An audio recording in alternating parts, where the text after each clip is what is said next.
হে মোল্লা খারাপ, মোল্লা খারাপ, মোল্লার এই সেই আমরা বলছি হ্যাঁ আমরা খারাপ, অন ক্যামেরায় বলছি আমাদের কোনো জিনিস আপনারা নেবেন না। মুসলমান খারাপ, মুসলমানদের কোনো জিনিস আপনারা নেবেন না ভাই। আপনাদের হাত জোর করে বলে যায় কোনো মুসলমানের জিনিস আপনারা ব্যবহার করবেন না। কি কি করবেন না? প্রথম নাম্বার, এক নাম্বার, যেই অসুস্থ হলে ব্রেনের এমআরআই করা লাগে, সিটি স্ক্যান করা লাগে, যে মেশিনটা চলে ওতে এক প্রকার ইথিয়ন বলে একটা গ্যাস ব্যবহার করা হয়, ওটাও মোল্লাদের দেশ থেকে না আসলে আর ওই সিটি স্ক্যান হবে না। মাথায় ঢোকে না বোধহয়।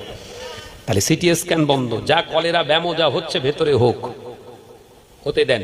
Number one. নাম্বার টু, এই গাড়ি ঘোড়ার যত ফুয়েল, যত তেল ব্যবহার করছেন, যত উন্নত কোয়ালিটির তেল ইউজ হচ্ছে সব মোল্লার দেশ থেকে আসে, ওটা বন্ধ করুন। আপনি বলবেন না আমরা রাশিয়ার থেকে নেব, বাবা রাশিয়ায় তেল পাওয়া যায় না, রাশিয়া অন্য মোল্লাদের থেকে কিনে তারপর রিফাইন করে বিক্রি করে, মোল্লা ছাড়া উপায় নেই। এই কথা বুঝতে পারছেন না? ওই জন্য রাশিয়া সব করে, মোল্লাদের গরম করে না। বলুন সুবহানাল্লাহ। রাশিয়া সব করে কিন্তু মোল্লাদের মাথা গরম করে না। রাশিয়ার সিস্টেম মোল্লাদের নিয়ে চলে।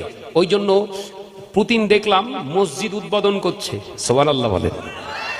হ্যাঁ, ও জানে মোল্লা ছাড়া গতি